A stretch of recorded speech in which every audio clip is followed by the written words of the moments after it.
الحمد لله الذي مثبت القلوب والأقدام الذي كان عليه حقا نصر المؤمنين ما دامت الأيام. أشهد أن لا إله إلا الله وحده لا شريك له وأشهد أن محمدا عبده ورسوله الذي لا نبي بعده. قال رسول الله صلى الله عليه وسلم: أول ما تفقدون من دينكم الأمانة. رواه At-Tabrani. Saudara hadirin, hamba-hamba Allah, Bapak Ibu yang saya hormati,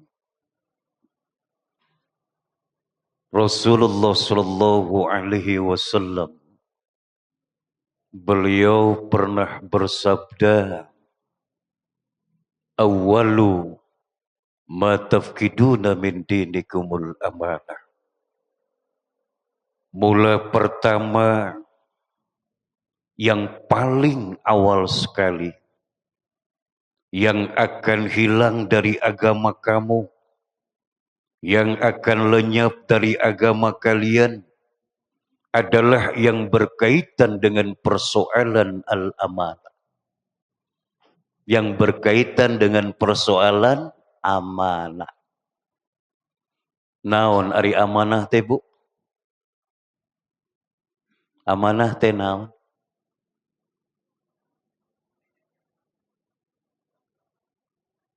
Amanah itu adalah kepercayaan. Bagaimana nasibnya satu keluarga kalau selaku bapak sudah lenyap, sudah hilang amanahnya? Bagaimana nasib keluarga, anak dan istri? Bagaimana nasib satu perusahaan kalau umpamanya pimpinannya itu sudah hilang, sudah lenyap kepercayaan? Bagaimana nasibnya satu negara kalau para pemimpinnya, kalau para pejabatnya sudah hilang, sudah lenyap kepercayaannya? Maka sudah barang tentu yang terjadi adalah kegaduhan, yang terjadi adalah kekacauan, yang terjadi adalah kesemrawutan, yang terjadi adalah siapa yang kuat, maka dialah yang akan mendapatkannya. Ini yang perlu kita perhatikan. Jadi mula pertama yang akan lenyap dari ajaran kamu, dari Islam itu, di mana pada saat al-amanah itu sudah lepas, pada saat al-amanah itu sudah hilang dan lenyap, maka inilah yang berbahaya sekali yang akan terjadi. Saudara hadirin, Bapak Ibu yang saya hormati, manusia harus bertanggung jawab terhadap 3 persoalan. Ketiga persoalan ini adalah amanah. Ketiga persoalan ini adalah kepercayaan yang Allah titipkan kepada hamba-hambanya. Apakah ketiga amanah itu? Yang pertama adalah ilmu. Yang kedua adalah harta. Dan yang ketiga adalah kekuasaan. Maka ketiga persoalan ini adalah merupakan amanah, merupakan kepercayaan dan titipan yang Allah sengaja titipkan kepada hamba-hambanya. Kita coba bahas dalam waktu yang terbatas, mudah-mudahan ada guna dan manfaatnya. Yang pertama tadi adalah ilmu. Kita sering mendengar satu ungkapan, al-ilmu nurun. bahwasanya ilmu itu adalah cahaya. Artinya bahwa ilmu yang disampaikan itu harus benar-benar menjadi cahaya, asalkan baginda Rasul beliau pernah mengatakan, balighu anni walau ayat. Sampaikanlah oleh kalian, sahabat-sahabatku, sampaikanlah oleh kalian. Tetapi yang disampaikan itu bukan atas dasar nafsu kita, bukan atas dasar keinginan kita, tetapi yang harus disampaikannya itu adalah ani, dariku, kata Rasulullah. Ya, sehingga apa yang disampaikan itu bakal benar-benar menjadi cahaya, bakal benar-benar terciptanya suasana terang benderang. Sehingga kalau kita berada pada satu tempat di mana cahaya ini penuh, maka saya yakin Bapak Ibu bisa melihat apa yang ada di hadapannya. Ya Bu ya, satu jalan kanan kiri penuh dengan lampu jalan. Di sana kita bisa lihat, oh ada batu yang sangat besar. Di sana kita bisa lihat ada tumpukan-tumpukan sampah. Di sana kita bisa lihat ada air yang menggenang. Semua dari cahaya-cahaya itu tadi, sehingga kita bisa melihat dengan jelas, dengan terang benderang. Makanya di dalam Islam itu tidak ada yang dikatakan dengan setengah halal. Ayat itu Bu. Oh ini mah setengah halal. Ayat itu. Oh ini mah setengah haram. Enggak ada. Kenapa? Karena semua persoalan itu sudah jelas. Baginda Rasul mengatakan, innal halala bayyinun. Sesungguhnya yang halal itu sudah jelas. Jelas tentang kehalalannya. Wal haramu bayyinun. Dan yang haram pun sudah jelas. Ya, jelas tentang keharamannya. Wa ma bainahuma fi syubuhatun. Nah, di sini dijelaskan oleh Rasulullah, dari antara yang halal dengan yang haram ini ada di antara keduanya, di mana posisi hukumnya itu adalah syubhat. Syubhat itu artinya samar. Syubhat itu artinya belum jelas ini halal atau haram. Saya suka memberikan contoh yang biasa Ibu dengar. Kalau umpamanya Bapak menyembelih seekor ayam, depan solokan Pak, kelepek-kelepek jatuh. Karena solokan Bu, itu matinya karena disembelih atau matinya karena tenggelam?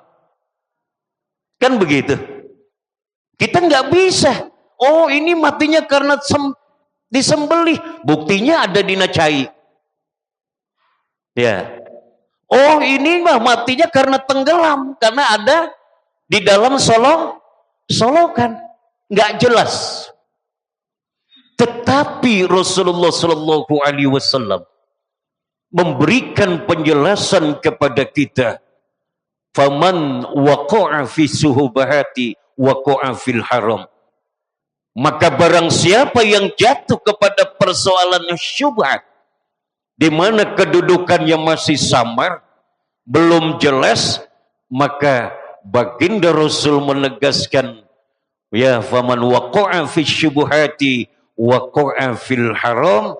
Barang siapa yang jatuh kepada persoalan syubhat, maka jatuhlah ia pada persoalan haram.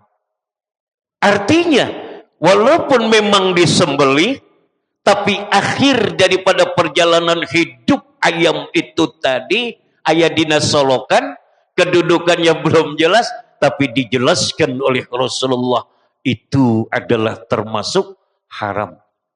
Artinya nggak boleh kita makan. Karena apa? Karena sudah dijelaskan oleh Rasulullah Sallallahu Alaihi Wasallam itu adalah haram. Jadi ilmu ya bagi para aliman itu harus menyampaikannya dengan jelas. Cahaya itu harus benar-benar bersinar di mana-mana. Jadi orang nanti tidak muncul kebingungan, gak muncul keheranan. Loh, kenapa kok? Ya, loh, kenapa kok? Jadi bingung. Orang terheran-heran. Si A berkata seperti itu, si B berkata pun seperti itu. Bingung. Maka oleh karena itu, kalau semua ya sebagai dai-daiyah menyampaikan apa yang disampaikan sesuai dengan Rasulullah Sallallahu Alaihi Wasallam, yakin itu bakal jadi cahaya, walaupun konsekuensi resiko itu selalu ada. Orang tidak selamanya berjalan mulus dalam berdakwah menyampaikan cahaya-cahaya itu tadi. Ayawe Pak. Makanya Rasulullah menegaskan qulil haqq walau kana murran. Sampaikanlah, katakanlah yang hak itu adalah hak. Ya. Sampaikan walaupun terasa pahit. Artinya konsekuensi dari para mubalik menyampaikan al-haq itu ya tidak selamanya berjalan mulus. Makanya kita suka lihat Pak dalam postingan ya ada kiai yang disebut kiai naon Bu? Ajeg. Pernah lihat Bu? Kiai yang istiqomah. Ya. Ada lagi yang disebut dengan kiai ajub. Naon ajub teh Bu? Ilmu lilin nyaangan ka batur tapi manehanana ya. Betul Bu? Yang kemudian ada lagi dai ojek. Kiai ojek. Nah, kalau sudah berbicara kiai ojek ini ya hubungannya dengan masalah materi Bu.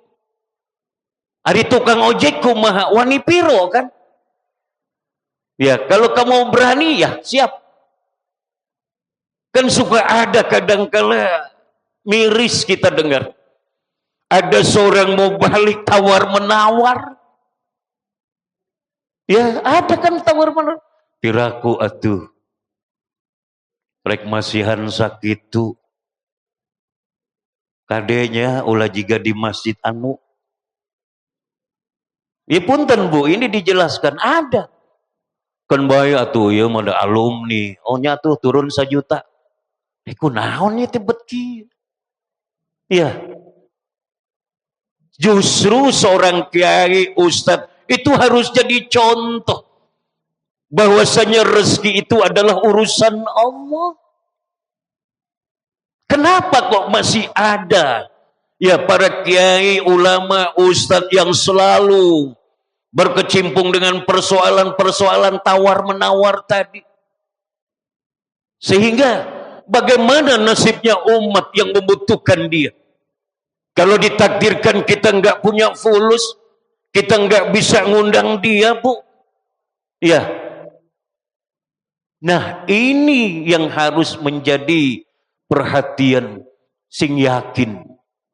Justru harus menjadi uswah, harus menjadi contoh. Rezeki itu adalah tidak beda lir ibarat urusan mati. Siapa yang tahu kita mati Bu? Gak ada yang tahu. Siapa yang tahu kita bakal dapat rezeki? Gak ada yang tahu. Maka kedua persoalan ini selayaknya sudah kita ya pasrahkan hanya kepada Allah Subhanahu wa ta'ala. Memang ustadz, kiai, ulama itu adalah manusia. Tapi ada tujuan yang lebih mulia. Bahwasanya para kiai, ulama, ustadz adalah harus menjadi uswatun hasanah. Apa sebab? Sebab dia hanya mengharapkan ridha Allah Subhanahu wa ta'ala. Tahiyah para ikhwati iman. Makanya kalau umpama ada kiai-kiai ojek, ini sangat memalukan sekali. Wani piro mau bayar sabraha. Hari ibu butuh amplop, butuh esina bu. Esinanya, ya, tebutuh amplop nama, tapi butuh esina. Tahyi para ikhwatu iman. Jadi ilmu itu adalah amanah. Orang yang bodoh bakal bertambah bodoh kalau ulama ini nggak berperan. Ilmu ulama ini adalah salah satu di antara 5 perhiasan. Dunia ini, ad-dunya bustanun, kata baginda Rasul. Ya, alam jagat raya ini tidak beda lir ibarat sebuah kebun. Terbayang bu, kebun? Sama gak dengan hutan? Enggak. Kalau ibu mau ke kebun, ibu gak perlu datang sendiri. Bawa keluarga, bawa teman, saudara, handai tolan. Kita bisa masuk ke kebun, aman, nyaman, segar.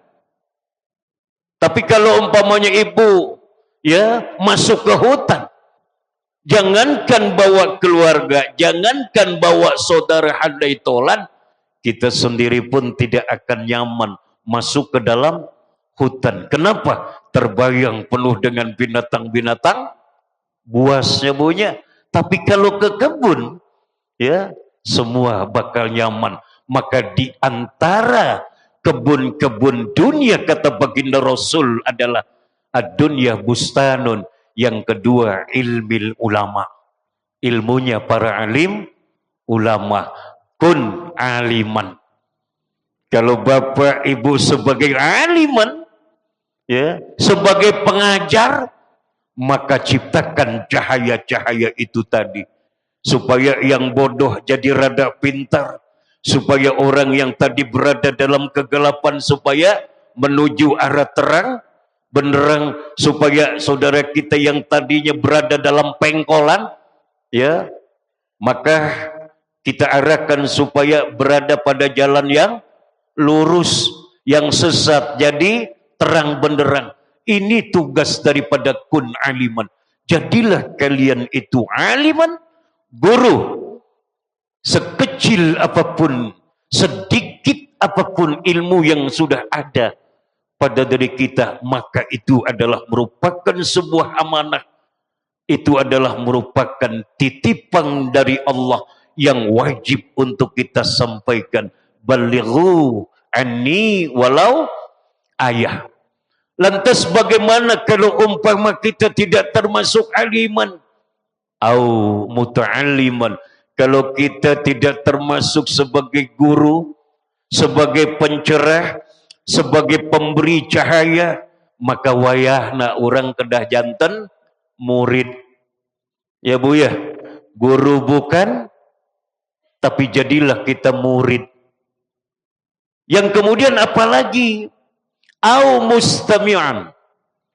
Kalau kita bukan seorang guru, kalau kita bukan seorang murid, au mustami'an, jadilah pendengar, Bu. Pendengar yang setia. Ya. Yang keempat apa?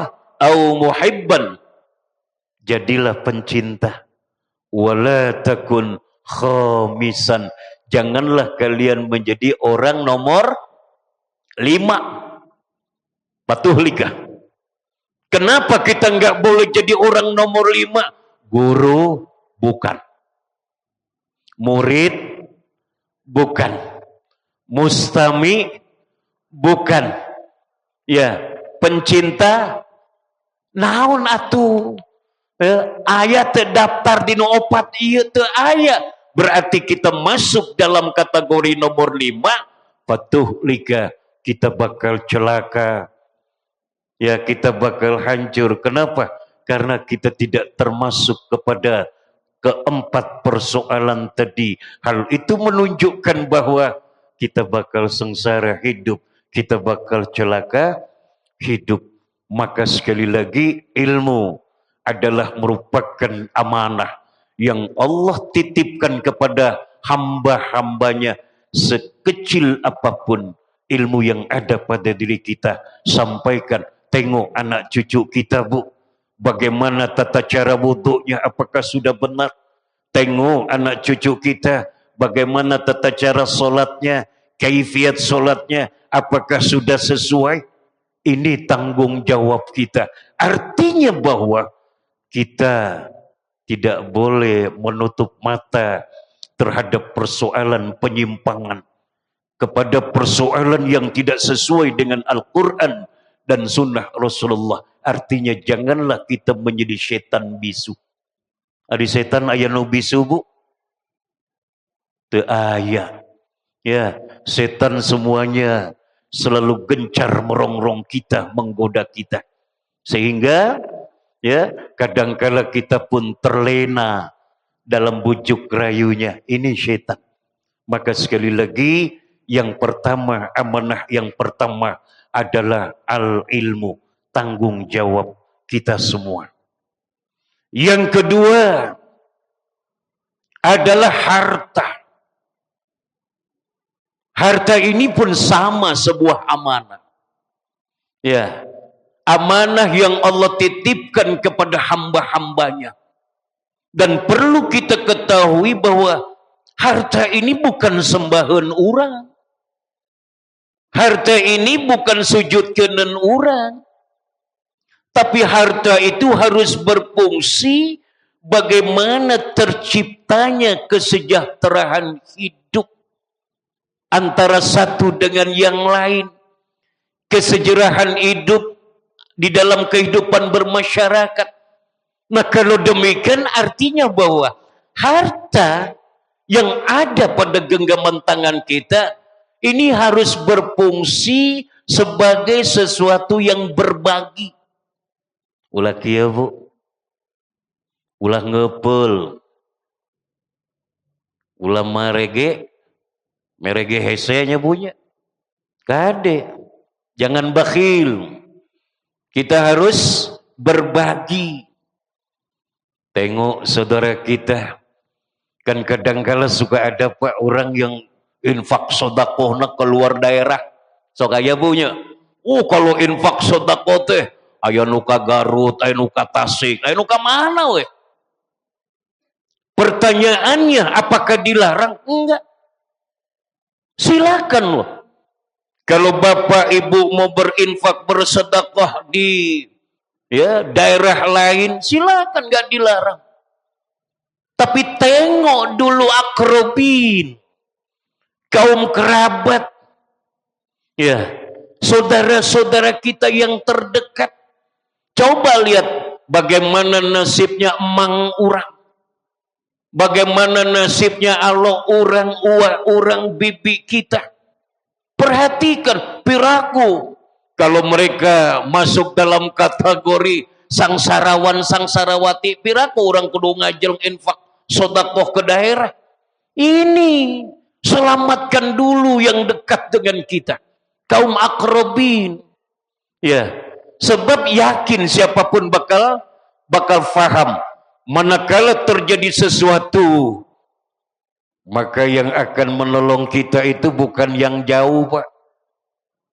Ya, bukan teman-teman kita yang ada di Garut, di Tasik, di Cianjur, di mana saja, bukan. Tetapi justru yang akan membela kita, yang akan menolong kita, itu adalah saudara-saudara kita yang masuk dalam kategori akrobin, bukan yang jauh. Maka oleh karena itu harta ini harus kita jadikan sarana berbagi. Kalau ditakdirkan ibu nggak bisa membagi untuk 10 orang, punten. Ya, saya nggak bisa nih, nggak mampu untuk memberikan 10 orang. Tapi jangan kita tinggalkan semuanya. Ya barangkali kita bisa berbagi hanya untuk 1 orang, laksanakan. Iya. Yang penting kita selalu menempatkan diri untuk berbagi dengan rezeki yang Allah sudah berikan. Ada sahabat yang mau miskin, Bu. Nggak pernah miskin-miskin. Nah, ya. Dia ingin miskin tapi sulit. Loh kenapa? Karena pada saat dia mengeluarkan uang, ya, itu yang dia terima lebih.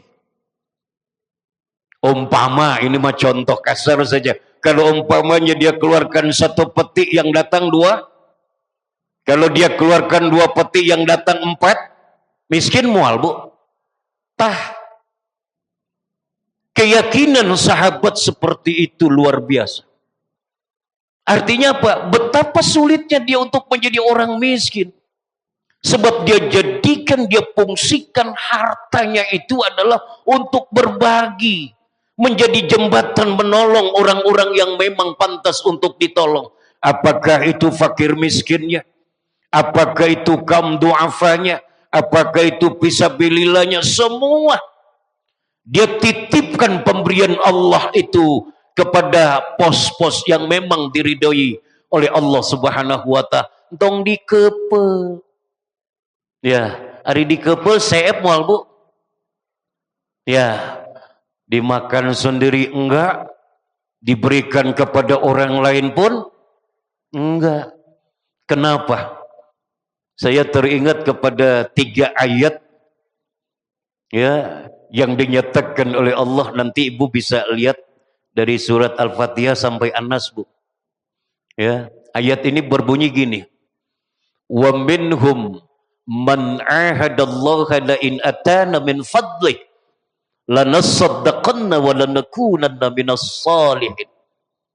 Dan dari antara mereka ada yang mengadakan perjanjian dengan Allah, la in atana min fadlih, kalaulah sekiranya Allah memberikan karunia kepada saya, kepada kami, ya, lanasaddaqanna, niscaya kami akan menjadi ahli sedekah.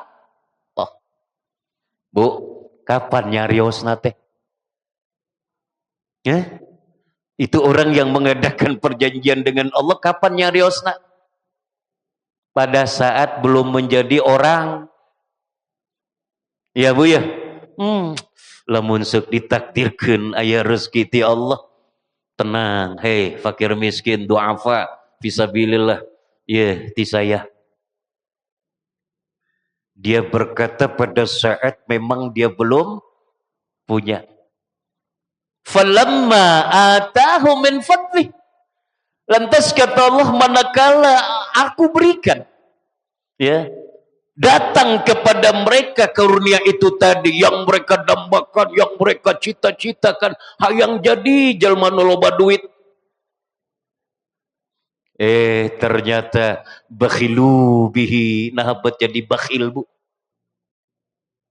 Bahkan bukan hanya sekedar bakhil, wa tawallaw wa hum mu'ridun, bahkan dia menjadi berpaling jauh daripada syariat. Ya, yang tadinya masih bisa sholat berjamaah, aya nama masbuk. Yang tadinya masih bisa masbuk, aya nama farid. Yang tadinya masih bisa ke masjid, aya nama tara ke masjid. Yang tadinya masih sami'na wa atona, aya nama amburadul, Bu. Terus ngajauhan. Tah iya. Ya, makanya harta itu adalah amanah. Ya. Orang kadangkala rame ribut cukang lantaran duit. Tuh, Ibu, nu rame duit teh nu kurang, nu loba. Paloba kurang rame, paloba loba jempe. Ya. Kan begitu ya, mah adat-adat di urang gitu. Tapi ibu-ibu paling ditu, Bu. Ya, di dia mah moal kagok di dia mah. Ya, buah-buah guruna di dia mah. Kan begitu. Ya. Kalau manusia itu hafal sebenarnya apa sih makna yang sesungguhnya dari malun itu? Naon, Bu? Malun itu arti yang sebenarnya gini, Bu. Condong. Artinya nggak pernah tegak. Condong we kieu. Menunjukkan bahwa mal itu tidak pernah tetap. Mal itu selalu berubah-ubah. Kadangkala dia bertambah, kadangkala dia berkurang, kadangkala ibu nyakuan, kadangkala ibu nyakuan. Kan begitu mal teh. Tapi kenapa kok pada saat kita merasakan kekurangan mal, ribut? Nah, habat uang mamah teh buat aya 50 tadina 100. Nggak perlu ribut, itu mal. Itu harta. Dia berubah kadangkala berkurang, dia berubah kadangkala bertambah. Tapi jika gak angkat tincak, Bu, lamun malnya itu bertambah. Ngahep-hep. Tenang we. Tah, jadi mal itu adalah merupakan amanah yang sengaja Allah titipkan kepada hamba-hambanya. Kepercayaan Allah itu Allah titipkan kepada hamba-hambanya. Mampu nggak dia menjalankan amanah, menjalankan titipan-titipan itu tadi? Orang-orang muttaqin, Bu, digambarkan oleh Allah. Wasari'u ila maghfiratin min rabbikum wa jannatin 'arduha as-samawati wal ard u'iddat lil muttaqin. Orang-orang muttaqin, ya, dinyatakan oleh Allah, alladzina yunfiquna fis sarra'i wad dharra wal kaziminal ghaiz wal 'afina 'anil nas wallahu yuhibbul muhsinin. Ya, Bu, orang-orang muttaqin itu ada ciri, ya, yaitu orang-orang yang selalu menginfakkan, menafkahkan naon tah hartanya dalam keadaan sarra, apakah dalam keadaan lapang, wadharra, apakah dalam keadaan sempit. Lapang, sempit, dia menafkahkan tuh, Bu, menafkahkan. Ya, artinya tidak ngaruh. Duh, mau minta sumbangan, infak, sedekah kepada orang, ya, kepada saudara kita lagi sakit, Bu. Padahal tidak mustahil yang lagi sakit itu menunggu kedatangan kita, kan? Artinya tengaruh, mau lapang, mau sempit, dia selalu berinfak. Artinya dia selalu membelanjakan hartanya di jalan Allah. Apakah besar, apakah kecil, disesuaikan dengan situasinya, disesuaikan dengan kondisinya. Artinya apa? Tidak pelit. Al-bakhilu aduwullah. Ya, betul tuh, Bu. Ya, anu bakhil teh musuhna Allah. Wa aduwin nas, musuhnya manusia. Ya. Lantas kalau sudah seperti tadi, falamma atahu min fadli bakhilu bihi wa tawallaw wa hum mu'ridun. Lantas kata Allah, ini yang harus kita camkan. Fa'aqabahum nifaqan fi qulubihim ila yaumi yalqana. Lantas Allah tancapkan, Bu, kenifakan, kemunafikan pada hati-hati mereka. Kalau sudah seperti itu, udah, seberapa hebatnya hidup kita, seberapa kaya jeung beungharna hirup urang, jangan diharap ada barokah dalam hidup kita. Jangan diharap bakal ada barokah dalam harta kita. Semua adalah diazab oleh Allah dengan kenifakan, dengan kemunafikan itu tadi. Dikarenakan bima akhlafullaha ma wa'adu wa bima kanu yakdzibun, dikarenakan mereka sudah menyalahi janjinya dan disebabkan mereka itu berbohong, berdusta. Telah mendustakan, telah menyalahi dulu pada saat menjadi sangsarawan, sangsarawati, hayang jadi ahli sedekah. Tapi setelah jadi hartawan, ternyata semua hilang begitu saja. Ini para ikhwati iman. Jadi sekali lagi harta adalah merupakan amanah, titipan yang sengaja Allah titipkan kepada hamba-hambanya. Kalau ditakdirkan kita punya, maka jadilah hamba-hamba Allah yang ahli bersedekah. Insya Allah uang kita tidak akan hilang. Apa yang kita sedekahkan itu tidak akan lenyap, tetapi justru akan dilipat gandakan oleh Allah. Dan itulah yang nantinya bakal menjadi penolong hidup kita di hadapan Allah, sehingga kita bisa tersenyum. Ini yang harus jadi perhatian kita. Adapun yang terakhir, yang ketiga adalah kekuasaan. Kekuasaan ini bukan alat untuk jadikan intimidasi kepada orang lain. Kekuasaan itu bukan untuk menakut-nakuti orang lain. Kekuasaan itu bukan untuk menciptakan kegaduhan, kekacauan di dalam kehidupan masyarakat. Dan kekuasaan itu pun bukan alat untuk intervensi kepada orang-orang.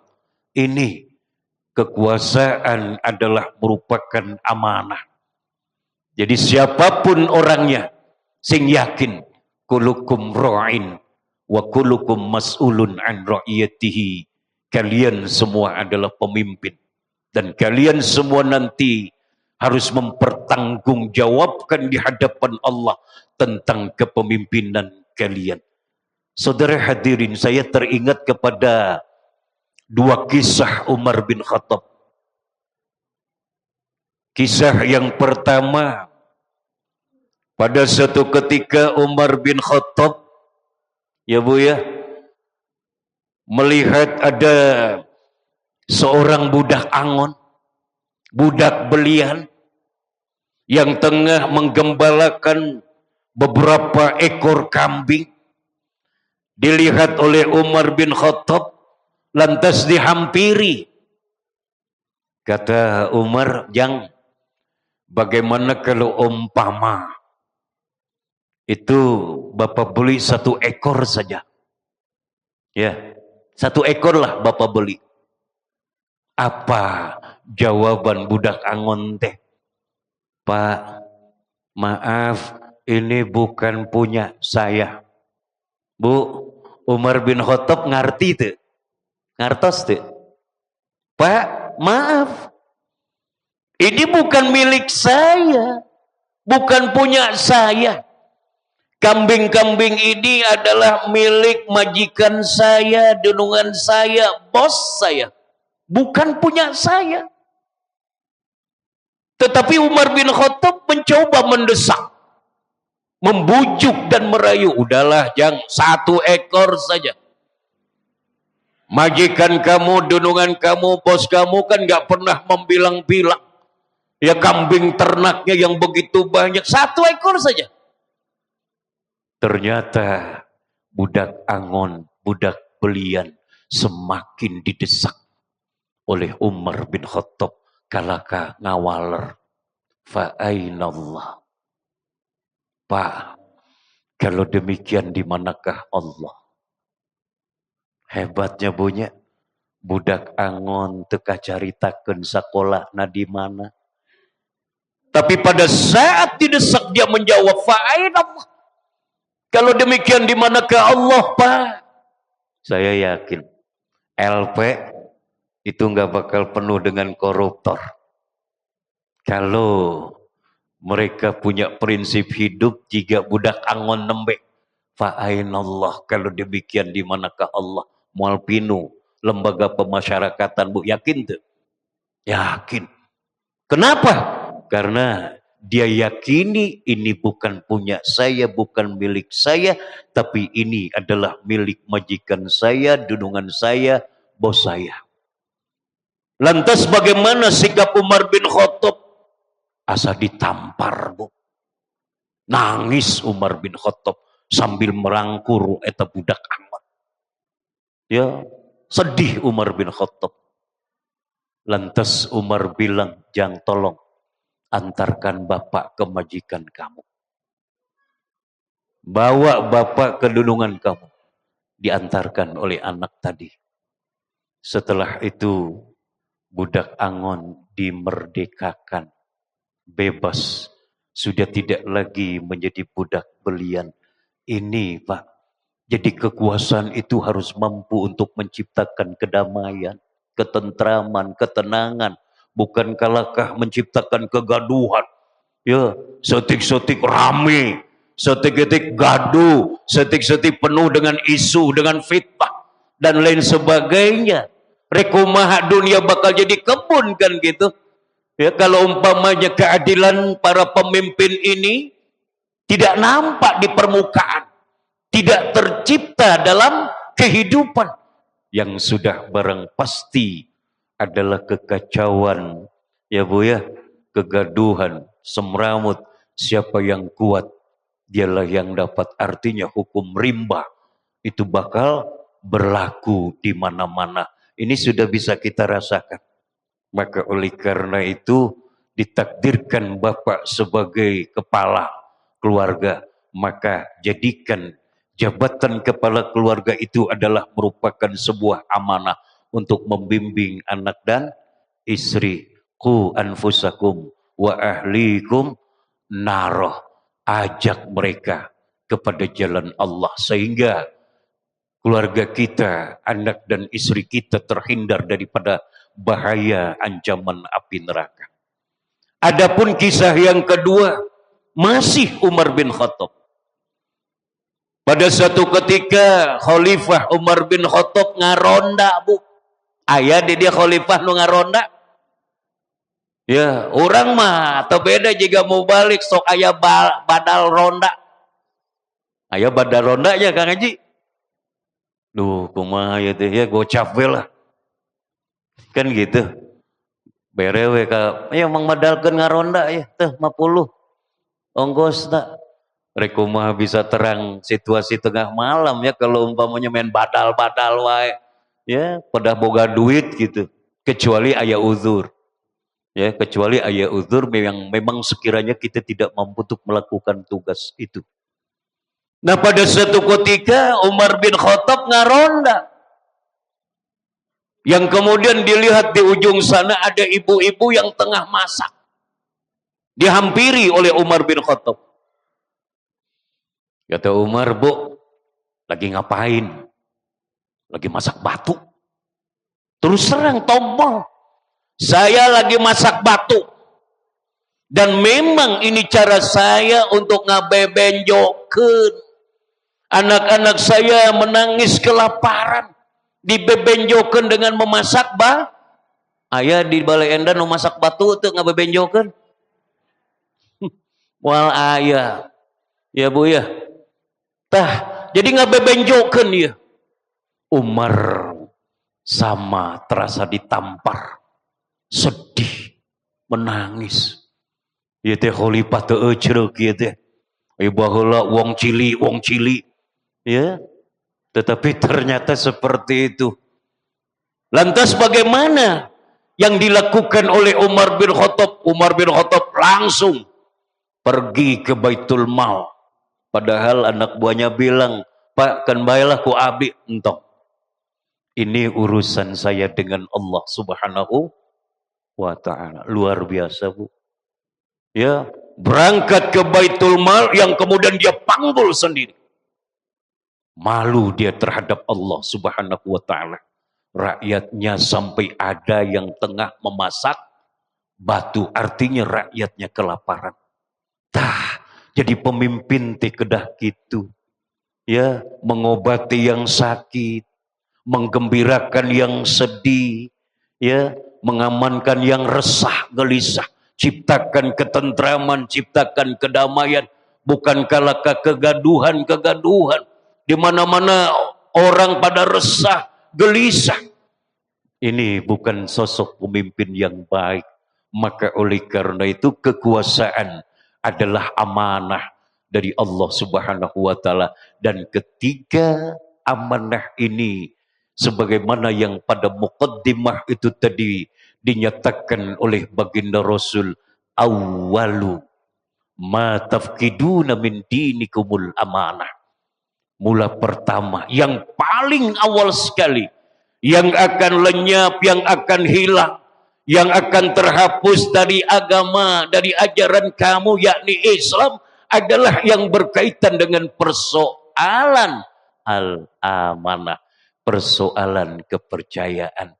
Yakin betapa kacaunya kehidupan di dalam bermasyarakat kalau mereka-mereka yang diamanati, yang dititipkan amanah oleh Allah, mereka sudah tidak lagi peduli, mereka sudah tidak lagi bertanggung jawab, mereka sudah masa bodoh. Nu penting mah urusan pribadi we, kan baik batur. Coba kita perhatikan seueur nu olo-olo ngurus masalah ieu, ongke we, padahal can aya ieu Bu. Ya, lamun tos aya ieu leueur lancar teu? Lancar. Tuh, ya, dalam persoalan sepele saja tepira kan, padahal itu meresahkan. Jadi kalau ada orang yang hendak mengurus urusannya, selalu saja ya menggunakan leleur punya, sehingga mengakibatkan baru urusannya itu bisa lancar. Nah, saudara hadirin Bapak Ibu yang saya hormati, saya rasa cukup 1 jam. Ya mudah-mudahan ada guna dan manfaatnya. Mohon maaf atas segala kekurangan. Rabbana atina fid dunya hasanah wa fil akhirati hasanah wa qina adzabannar. Aqulu qouli hadza wa astaghfirullah li wa lakum. Assalamualaikum warahmatullahi wabarakatuh.